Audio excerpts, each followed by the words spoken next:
Tab S7 F1 呢，除了是一个很好视听娱乐的产品之外，我觉得它也是我一个舒压小小的法宝。尤其是有了这支 S Pen 之后呢，4096阶的高感压阶数，可以让我在书写的时候更流畅。而且我最喜欢就是在上面去涂鸦了。有的时候呢，不经大脑思考的涂鸦，其实是最舒压的。那我们现在开始吧。好，有的时候我们就是静下心来，一整个下午的时间，对着这些内容，那就是慢慢的享受一下。那如果有画错的地方，其实也不用太担心，因为你就可以直接按返回键，它就会把上一步消除。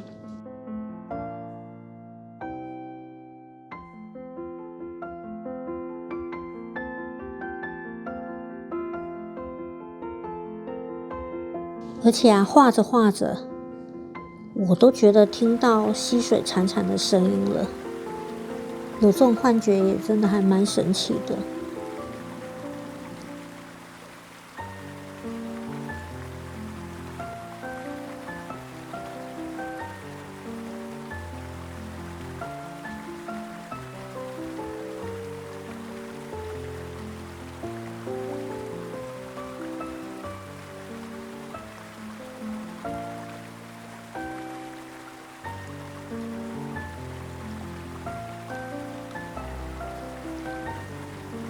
好，那其实我花一点点的时间，就已经快要把一些细节来做完成了。而且你透过一些比较精细的内容你可以透过用手指放大萤幕的方式，就可以把一些比较局部的细节也做得很完整。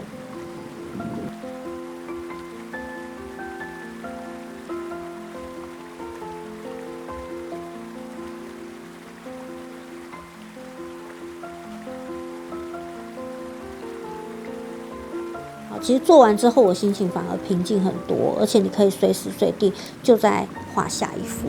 那大家可以看一下，我觉得，成品的部分其实就是还蛮缤纷的。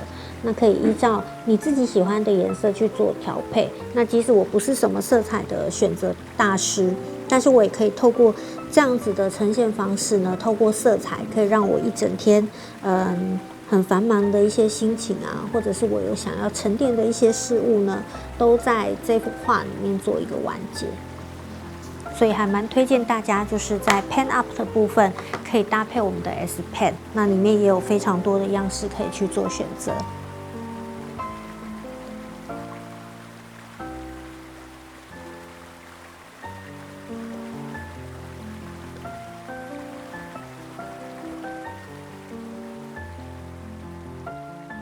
好，大家可以看到我帮底图又轻松上了一下颜色比较轻的底图，那相信大家应该也会还蛮喜欢的。那如果喜欢我们的频道的话呢，可以帮我们按赞、订阅以及分享哦。那休闲10分钟，在上班的过程中稍微休息一下，透过 Tab S7 加上我们的万能 S Pen， 应该会是一个很舒压的组合。那下次见喽，拜拜。